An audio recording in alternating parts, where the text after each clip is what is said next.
नमस्कार दोस्तों, राधे राधे, हरे कृष्णा। चीकोज रेसिपीज़ में एक बार फिर से आज आपका स्वागत है। तो आज आपको वीडियो मिलेगी आपके सवालों के जवाब के पार्ट 2 की, क्योंकि एक ही वीडियो में अगर सबके सवालों के जवाब देने लग जाती हूँ तो जो वीडियो है वो बहुत बड़ी हो जाती है। तो इस बार भी यही कह रही हूँ कि मैंने पूरी कोशिश की है कि आपके जितने भी सवाल आए हैं सबका स्क्रीनशॉट लिया है और सबके सवालों के जवाब दूं, लेकिन फिर भी किसी ना किसी का तो सवाल रह ही जाता है। तो प्लीज़ मेरी हाथ जोड़कर आपसे यही रिक्वेस्ट है कि आप लिख कर देते रहें बार बार, ताकि मैं आने वाले फ्राइडे को आपके सवालों के जवाब दे सकूं। इवन कई लोग तो मुझसे नाराज़ भी हो जाते, बोलते हैं कि मैम आप हमारे सवालों का तो जवाब देती ही नहीं है। तो देखिए ऐसा नहीं है, और बहुत सारे कमेंट्स हो जाते हैं तो जैसे ही देखने की बारी आती है जो कमेंट्स है वो नीचे चले जाते हैं। तो कई बार ऐसा होता है कि 3 दिन बाद नज़र आते, फिर मुझे लगता है कि इनका तो क्वेश्चन रह ही गया, जवाब नहीं दे पाई। तो प्लीज़ आप बार बार लिख कर देते रहें, तो मैं पूरी कोशिश करती हूँ कि मैं आपके सवालों के जवाब दूँ।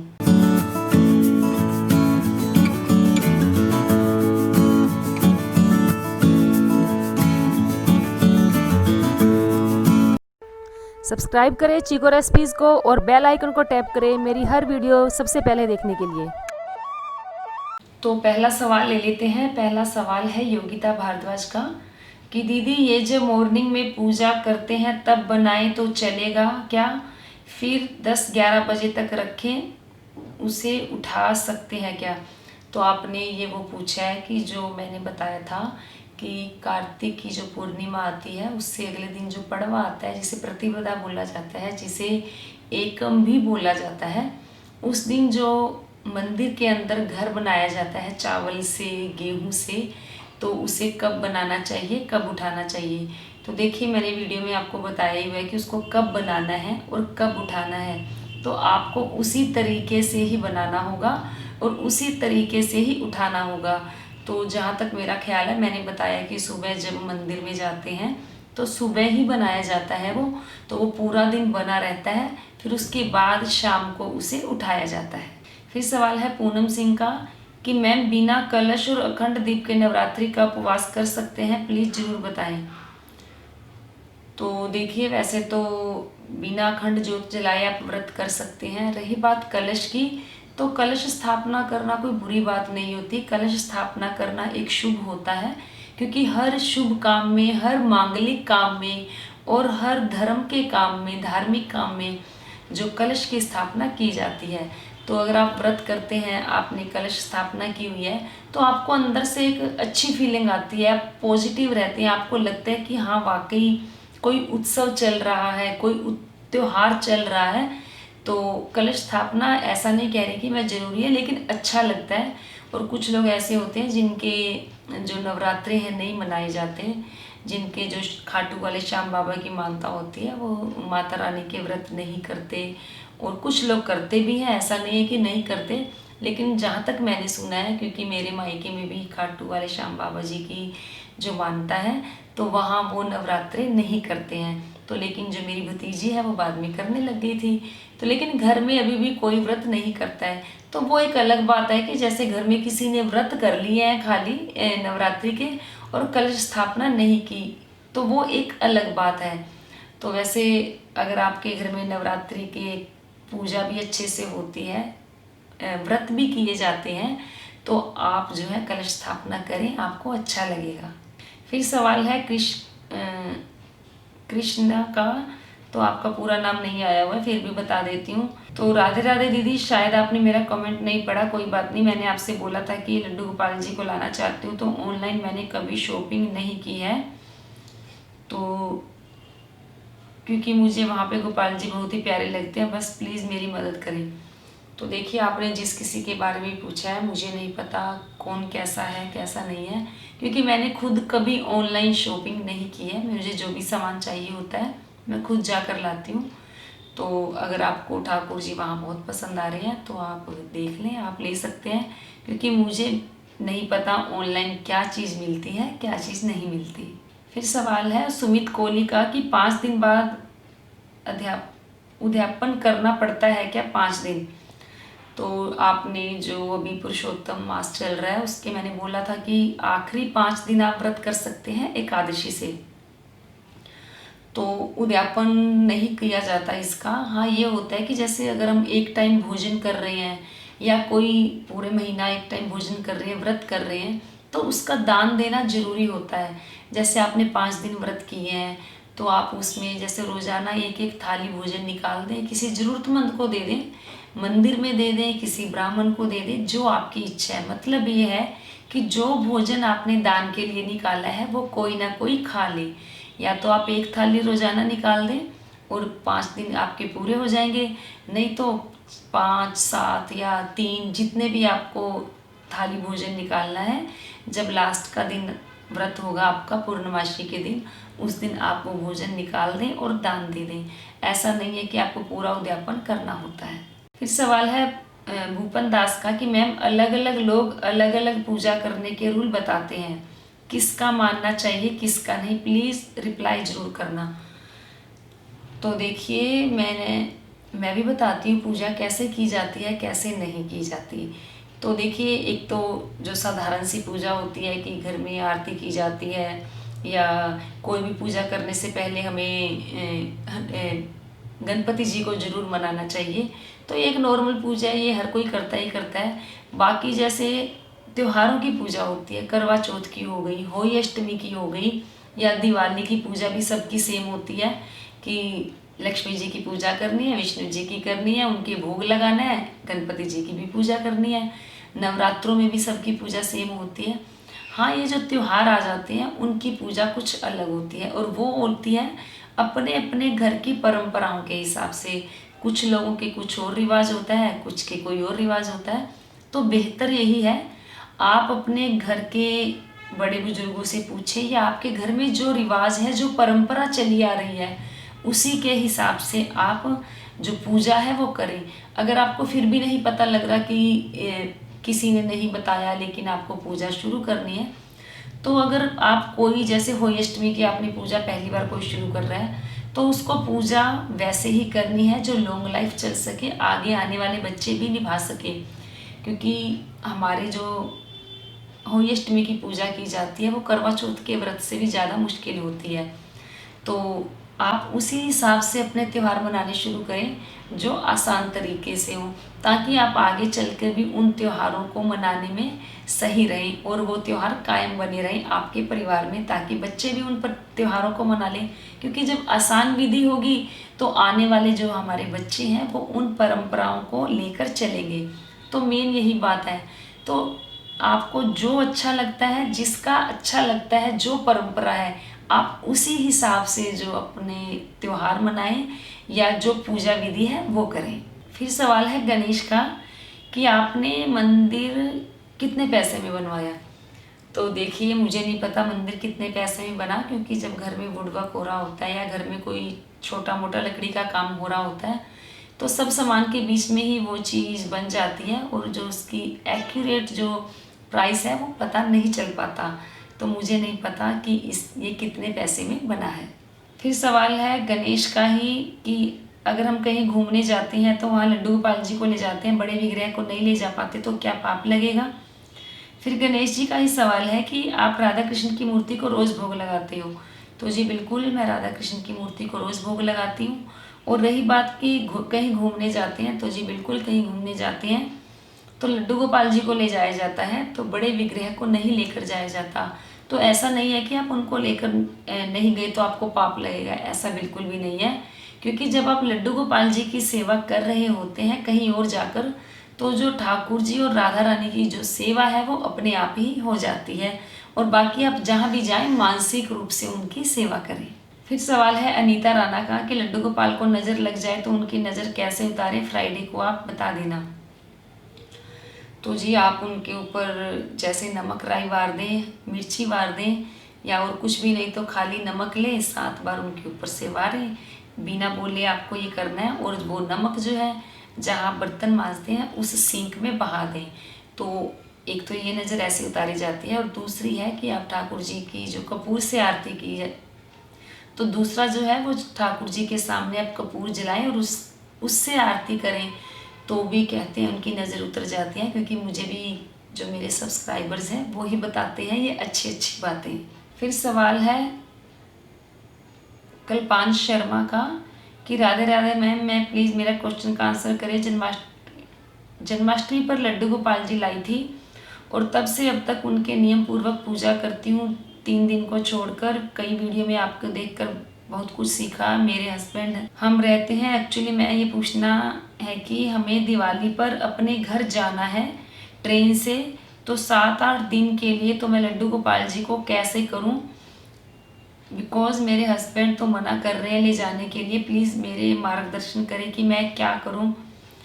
तो जी देखिए, आप उन्हें अपने साथ लेकर जा सकते हैं। मैंने वीडियो भी बनाई हुई है कि सफ़र में जाते वक्त अपने साथ क्या क्या सामान होना चाहिए। तो मैं तो यही कहूँगी कि अगर आप नियम पूर्वक उनकी सेवा करती आ रही हैं, उनके भोग भी लगाती हैं, शयन भी करवाती हैं, उन्हें आरती करती हैं, तो आप उन्हें अपने साथ लेकर जाएं।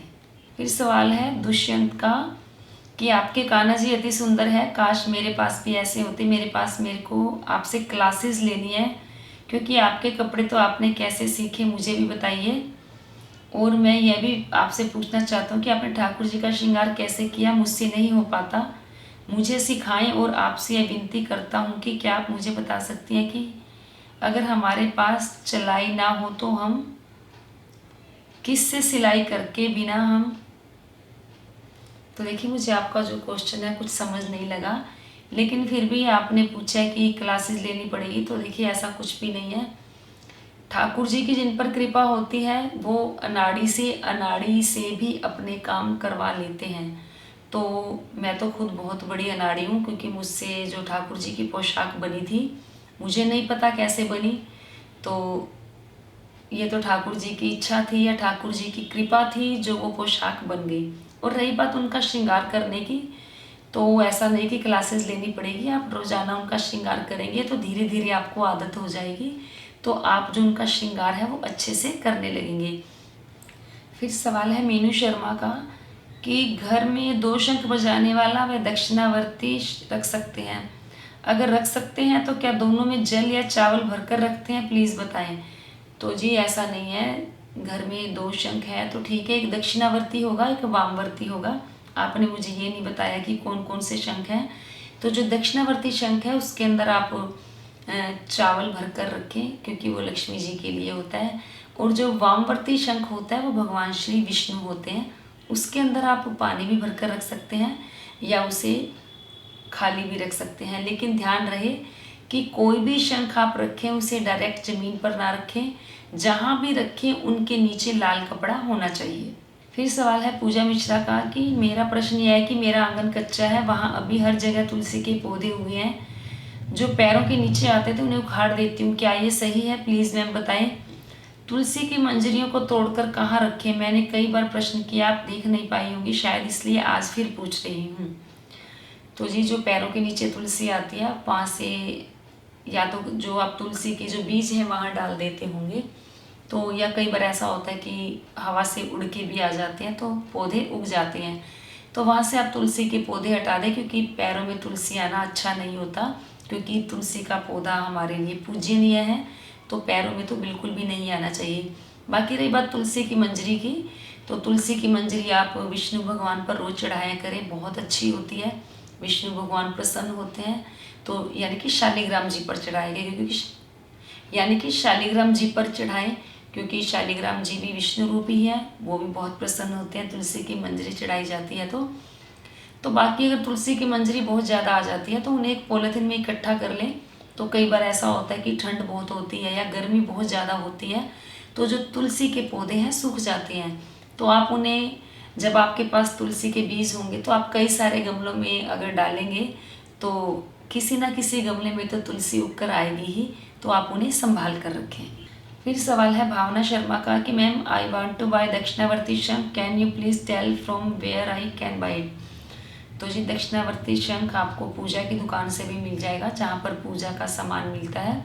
नहीं तो जो दक्षिणावर्ती शंख का अगर आप वृंदावन जाते हैं तो वहाँ पर भी मिल जाएगा, और जो हरिद्वार है वहाँ से तो शंख मिलते ही मिलते हैं, तो आप कहीं से भी शंख ले सकते हैं। फिर सवाल है शिल्पी साहू का, उन्होंने पूछा कि शुक्ल पक्ष कब आता है? तो जी शुक्ल पक्ष आता है जब अमावस्या आती है, अमावस्या के बाद शुक्ल पक्ष शुरू हो जाता है पूर्णिमा तक। फिर जब पूर्णिमा आती है, पूर्णिमा के बाद जो एकम आती है अमावस्या तक, उसे कृष्ण पक्ष कहा जाता है। मैं कोशिश करूँगी कि जल्दी ही एक वीडियो लेकर आऊँ जिसमें हमारे जो देसी महीने होते हैं और पक्ष जो बताए होते हैं, कृष्ण पक्ष क्या होता है, शुक्ल पक्ष क्या होता है, उनके बारे में आपको बताऊंगी। कोशिश करूंगी कि वो वीडियो जल्दी ही लेकर आऊँ। फिर सवाल है अथर्व का कि मेरे घर में आपके जैसी युगल जोड़ी आ रही है और मैं 10 साल का हूँ, तो मैं उनके साथ माँ और पिता का रिश्ता रखी कि बहन भाई का रिश्ता रखूँ, प्लीज़ रिप्लाई करें। तो देखिए, है तो वो हमारे माँ बाप ही।